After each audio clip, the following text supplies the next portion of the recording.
तो जैसा कि हमने लास्ट एपिसोड में देखा था कि आखिरकार मोयेन की क्लास सबको धूल चटाने के बाद फाइनल राउंड में पहुंच चुकी थी, जहां पर तो उनका सामना फर्स्ट एडवांस क्लास से होने वाला था। और वाकई में ये क्लास काफी ज्यादा पावरफुल है। तो चलो फिर बिना बकसाए किए स्टार्ट करते हैं हमारे आज के एपिसोड को। तो एपिसोड की शुरुआत बिल्कुल उसी सीन से हुई जहाँ पर तो फर्स्ट एडवांस क्लास का टीचर, जिसका नाम था येन युन, वो अपनी क्लास को पट्टियां पढ़ाते हुए कह रहा था कि आज जो कुछ भी हो जाए तुम्हें मोयेन की क्लास को हराना होगा, और अगर पॉसिबल हो तो तुम लोग उन्हें जान से भी मार सकते हो। यूं ही ये सारी बकवास करने के बाद उसने अपने एक स्टूडेंट, जिसका नाम था शाओलाओ, उसे अरीना में फाइट करने के लिए भेज दिया, क्योंकि ये तो उसकी क्लास का सबसे पावरफुल स्टूडेंट था और उसे ऐसा लग रहा होता है कि जैसे वो इस फाइट को तो जीत ही जाएगा। दूसरी तरफ मोयेन ने भी इसके मुकाबले में यांग को अरीना में भेज दिया। यांग खुद भी इस फाइट के लिए काफी ज्यादा एक्साइटेड था। इसी वजह से तो अरीना में आने के बाद उसने फौरन से अपनी सोर्ड को बाहर निकालते हुए शाओ पर स्लेशियल अटैक्स करने शुरू कर दिए, जिन्हें तो शाओ ने अपनी शैडो डांसिंग टेक्निक का इस्तेमाल करते हुए तेजी से मूव करके बड़ी ही आसानी के साथ डॉज कर लिया। यांग ने तो अपनी पूरी कोशिश की कि वो किसी न किसी तरीके से शाओ को हिट कर पाए, मगर शाओ ने तो उसे मौका ही नहीं दिया। बल्कि उसका तो यहाँ पर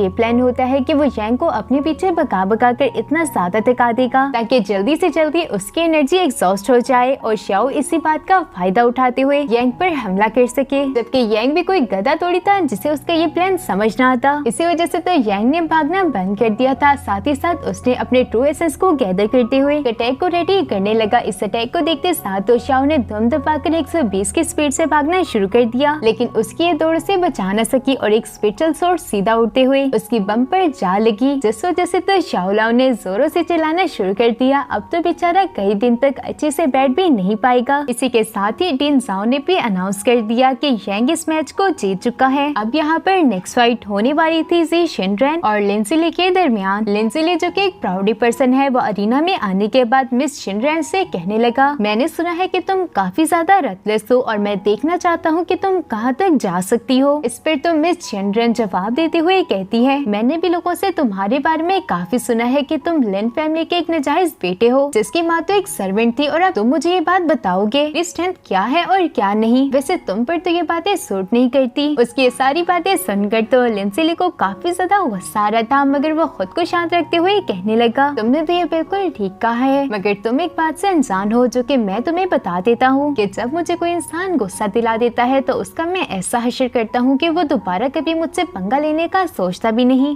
जो कहते साथ ही लिंजिली ने अपनी पावर्स को एक्टिवेट करते हुए अपने स्पीयर को समन कर लिया, जिसे वो लेकर सीधा शिनरेन की तरफ आगे बढ़ रहा था। जो देखते ही शिनरेन ने भी अपनी सोर्ड को बाहर निकाल लिया। इससे पहले कि लिंजिली का स्पीयर उसे टच कर पाता, उसने बेंट होते हुए उसके हमले को डॉज कर लिया। और न सिर्फ शिनरेन ने उसके हमले को डॉज किया, बल्कि साथ ही साथ उसने अपनी सोर्ड का इस्तेमाल करते हुए लिंजिली को घायल भी कर दिया था। इसके बाद तो इन दोनों के दरमियान एक जबरदस्त फाइट स्टार्ट हो गई, जहाँ पर तो शिनरेन लिंजिली का मजाक उड़ाते हुए कहने लगी, क्या बस तुम्हारी स्ट्रेंथ इतनी ही थी? मुझे लगा तुम मुझे थोड़ा सा एंटरटेन तो करोगे ही, लेकिन तुमने तो मुझे निराश कर दिया। इस पर तो लिंजिली उसे कहने लगा कि तुम्हें किसने कहा कि मैंने अभी तक तुम्हें अपनी ट्रू स्ट्रेंथ दिखाई है। जो कहते साथ ही लिंजिली एक बार फिर से अपने स्पीयर को लेते हुए शिनरेन की तरफ आगे बढ़ने लगा। इस बार के उसके हमले थोड़े से इंटेंस थे, जिसकी वजह से तो शिनरेन को भी उसके हमले डॉज करने में थोड़ी सी मुश्किल आ रही थी, और आखिरकार वो लिंजिली के अटैक को डॉज ना कर पाई और लिंजिली ने अपने स्पीयर को शिनरेन के पेट में घुसा दिया। शिनरेन को तो समझ नहीं आ रहा था कि वो इस जैसे ट्रेस्ट से आखिर कैसे हार गई। इधर लिंजिली तो उसकी बेइज्जती करते हुए कह रहा था कि तुम सब तो गंदी नाली के कीड़े हो, जिन्हें बस फुदकना ही आता है, उसके अलावा तुम सब कुछ नहीं कर सकते। इसी के साथ ही 9th क्लास ने सेकंड मैच को भी जीत लिया। लिंजिली जो कि इस फाइट की वजह से थोड़ा सा घायल हो चुका, मोयेन ने अपनी हीलिंग एबिलिटीज का इस्तेमाल करते हुए उसके जख्मों को हील कर दिया, जबकि शिनरेन के मास्टर येन युन को उसकी जरा बराबर भी परवाह नहीं थी। वो उसकी चोटों को बिल्कुल इग्नोर करते हुए अपने दूसरे स्टूडेंट से कहने लगा कि अब तुम फाइट के लिए जाओगे। वो स्टूडेंट भी अपने मास्टर की ये बात सुनकर सीधा अरीना में कूद पड़ा। जब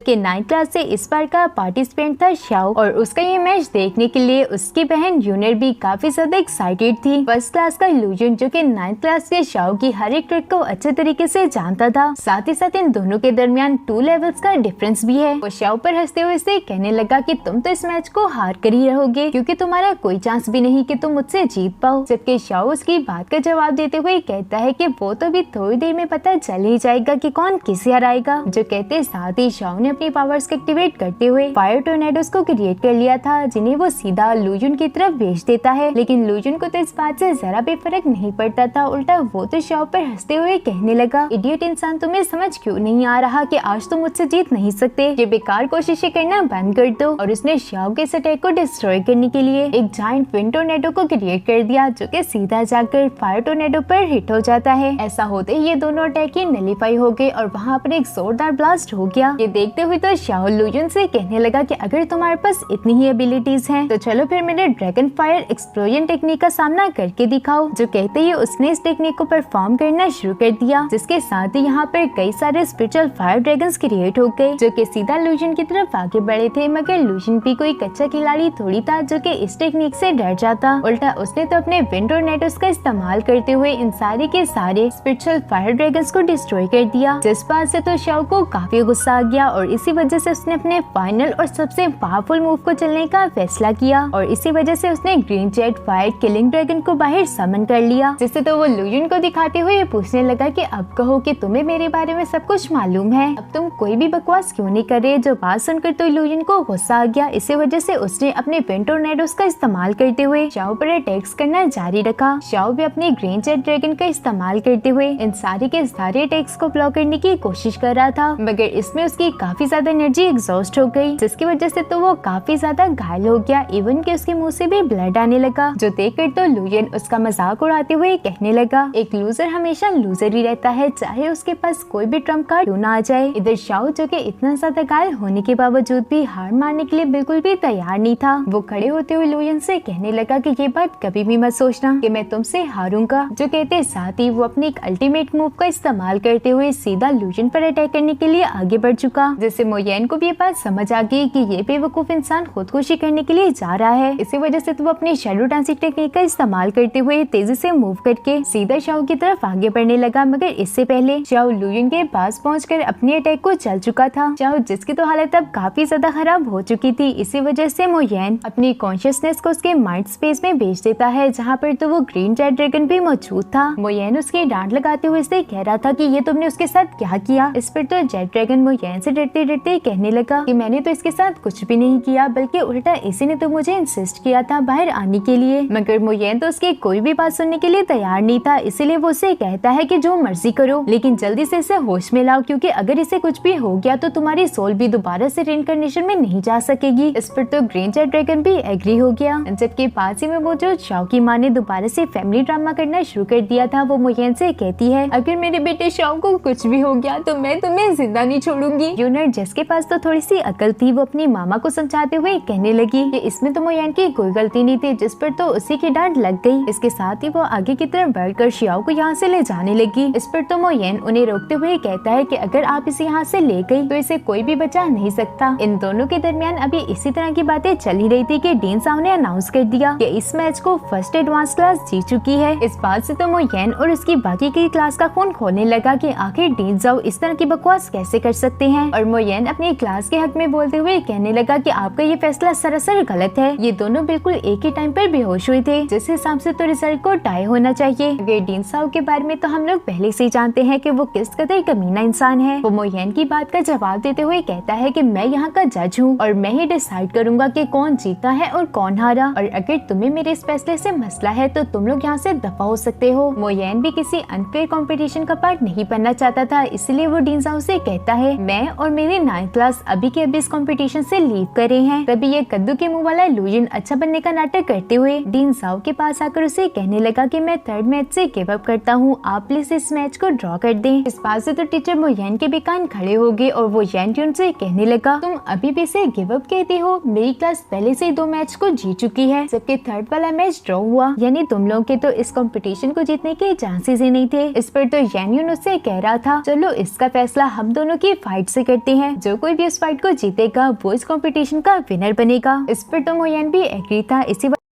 वजह से इन दोनों के दरमियानी फाइट स्टार्ट हो चुकी। टीचर यान्यून टीचर मोयेन से कह रहा था कि तुम्हें अपनी सो टेक्निक पर काफी घमंड है, आज मैं तुम्हें दिखाऊंगा कि ये कितनी घटिया है। जो कहते साथ ही उसने अपने पास से एक नाइफ को बाहर निकाल लिया जो कि एक मिड रेंज का मिस्टिकल वेपन था। इसे स्पिरिट स्क्रैपिंग नाइफ भी कहा जाता है। इस सारे तमाशे को छत पर खड़ा एक बंदा भी देख रहा था। ये बंदा कौन है ये तो हमें आगे चलकर ही मालूम होगा। वो इनके वेपन्स को देखते हुए कह रहा था कि ये नाइफ एक पोटेंशियल वेपन हो सकता है, लेकिन इसका मतलब ये नहीं कि सोर्ड को कम समझा जाए, बल्कि सोर्ड तो वेपन्स का एम्परर है। इन दोनों की लड़ाई ही देखने में मजा आएगा। जबकि नीचे की तरफ मौजूद यान्यून भी अपने हैवी रूलर का इस्तेमाल करते हुए मोयेन पर अटैक करने के लिए आगे बढ़ चुका था। वो फर्स्ट नाइफ टेक्निक का इस्तेमाल करते हुए, जिसका नाम था अर्थ क्रशर, उसे एक स्पिरिचुअल बेस को भी समन कर लेता है। इधर मोयेन ने भी विंड स्लैशेस अब तक क्लाउड टेक्निक का इस्तेमाल करते हुए एक जायंट गोल्डन ड्रैगन को क्रिएट कर लेता है और इस गोल्डन ड्रैगन ने तो यान्यून के बेस को चारों तरफ से घेर लिया था। जबकि ये दोनों भी अपने अपने वेपन से एक दूसरे के अटैक्स को ब्लॉक करने की कोशिश कर रहे थे, जिसकी वजह से तो massive amount of energy release होने लगी और ये दोनों ही पीछे की तरफ हट गए। मोयेन अपना दूसरा दाव चलते हुए बस स्काई शेकिंग सो टेक्निक को परफॉर्म करना शुरू कर चुका, जिसके पूरा होते ही वो सीधा यान्यून की तरफ आगे बढ़ने लगा।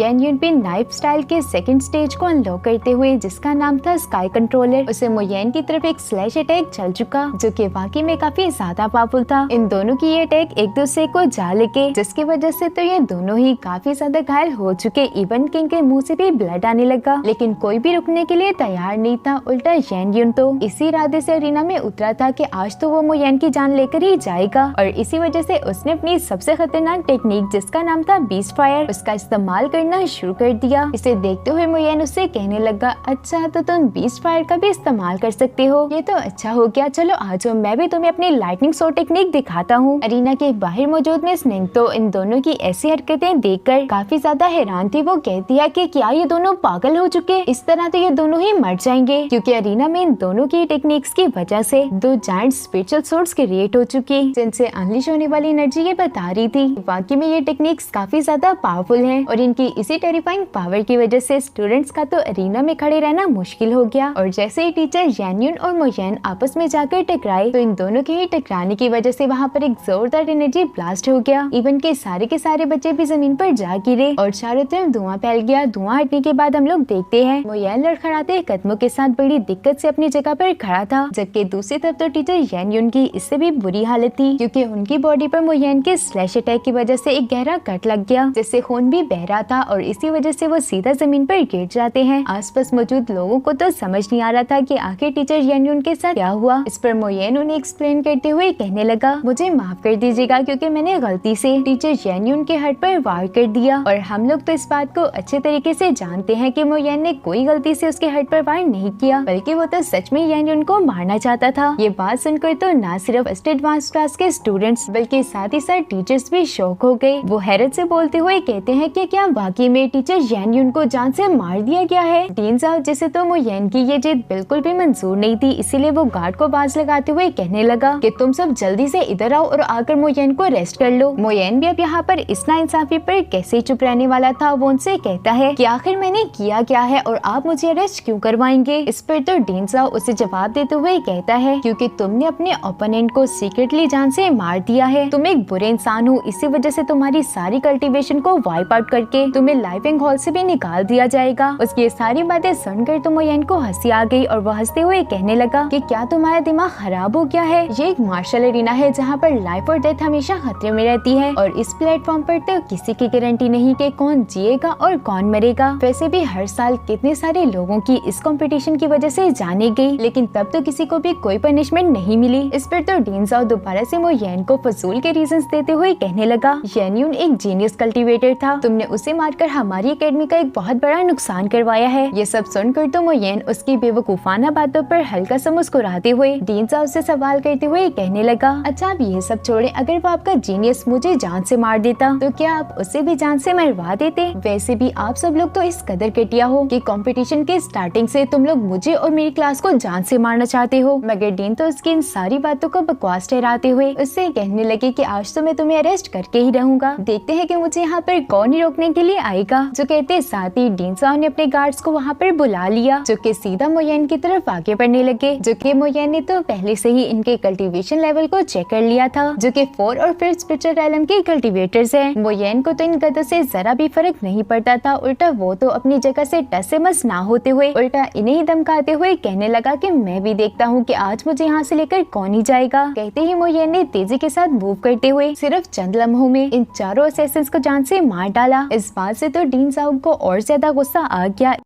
इसी वजह से उसने कई सारे गार्ड्स को वहाँ पर बुला लिया। मोयन जिसकी हालत तो प्रीवियस फाइट की वजह से पहले ही काफी खराब थी, वो मजीद इन सबसे फाइट नहीं कर सकता था। दूसरी तरफ शाओ को भी होश आ जाता है, जिसने अपना लेवल भी ब्रेक थ्रू कर लिया था। अब वो स्पिरिचुअल गैप रेलम के 5th स्टेज पर पहुंच चुका। वो अपने टीचर को इतनी मुश्किल में देखकर फौरन से उनके पास आ गया और इसी तरह से बाकी के बच्चे भी मोयन को प्रोटेक्ट करने के लिए उसके पास आकर खड़े हो गए, जिसकी वजह से तो डीन साओ का पारा चढ़ गया और वो मोयन पर गुस्सा करते हुए कहने लगा कि सिर्फ तुम्हारी वजह से देखो 9th क्लास भी आज बागी हो गई है और तुम अभी भी इसे गलत नहीं समझते। इस पर तो मोयन उन्हें जवाब देते हुए कहने लगा, अच्छा तो तुम्हें क्या लग रहा था कि मैं यहाँ पर सफर करूंगा और मेरे स्टूडेंट्स अरीना के बाहर खड़े होकर बस इसी का तमाशा देखेंगे? मगर डीन साओ तो उल्टा अपनी एनर्जी का इस्तेमाल करते हुए उन सारे के सारे स्टूडेंट्स को दूर पटक चुका। लेकिन इससे पहले कि वो मोयन पर हमला करते, वहाँ पर उसके फादर पहुँच गए, जो कि वाइस डीन से कह रहे थे कि हमारी फैमिली ने हमेशा तुम्हें सपोर्ट किया है और हमने ही तुम्हें ट्रेन करके लाइफिंग हॉल में एक डीन बनाया और आज देखो तुम्हारी इतनी हिम्मत हो गई कि तुम ये सब मेरे बेटे के साथ कर रहे हो। वू फेंगशियान को तो यहाँ पर देखते ही डीन साओ के रंग ही उड़ गए, जबकि मोयन अपने फादर से कहता है कि मुझे तो लगा था कि आज तो बस आज मुझे मरते हुए देखेंगे। इस बात ने तो वू फेंगशियान को और गुस्सा दिला दिया और वो डीन साओ पर अपनी पावर्स का इस्तेमाल करते हुए कहने लगा कि तुम्हें क्या लगा था कि तुम मेरे बेटे को जान से मार सकते हो? मगर मोयन ने उन्हें बीच में ही रोक दिया। वो उनसे कहता है कि अगर आपने इन्हें अभी मार दिया तो इसका इल्जाम भी मेरे सर ही आएगा। इसी वजह से तो वू फेंगशियान ने डीन साओ को जिंदा छोड़ दिया, वरना तो डीन साओ का खेल आज यहीं पर खत्म हो जाता। अब वू फेंगशियान डीन साओ से कहने लगा, तुम्हारी भलाई इसी में है कि तुम यहाँ से दफा हो जाओ और दोबारा मुझे कभी लाइफिंग हॉल में नजर मत आना। तभी यहाँ पर इसी एकेडमी का प्रिंसिपल भी पहुँच जाता है, जिसका नाम था होंग चैन। उसे देखते साथ ही डीन साओ तो फौरन से उसके पास पहुँच गया और वो उससे मोयन की शिकायत लगाते हुए कहने लगा कि मैं तो बस रूल्स को फॉलो कर रहा था, मगर पेट्रियार्ड मुंह तो इससे पहले कि आगे वो कुछ बोल पाता, वू फेंगशियान बोलते हुए कहने लगा, मोयन लाइफिंग हॉल में एक टीचर है, अगर उससे कोई गलती होती है तो आप लोग उसे पनिश कर सकते हैं, लेकिन मैं उसके साथ कभी भी कोई ज्यादती बर्दाश्त नहीं करूंगा क्योंकि मैं उसका फादर हूँ। ये सारी बातें सुनकर तो प्रिंसिपल डीन साओ से सवाल करते हुए कहने लगे कि आखिर यहाँ पर क्या हुआ था। इससे पहले कि डीन साओ अपना मुंह खोलता है, यहाँ पर वही बंदा आ जाता है जो कि चुपके से छत पर खड़ा होकर इन सारी की सारी फाइट्स को देख रहा था और उसकी इसी एंट्री के साथ हमारा ये वाला एपिसोड यहीं पर खत्म हो जाता है। तो फिर मिलते हैं नेक्स्ट एपिसोड में।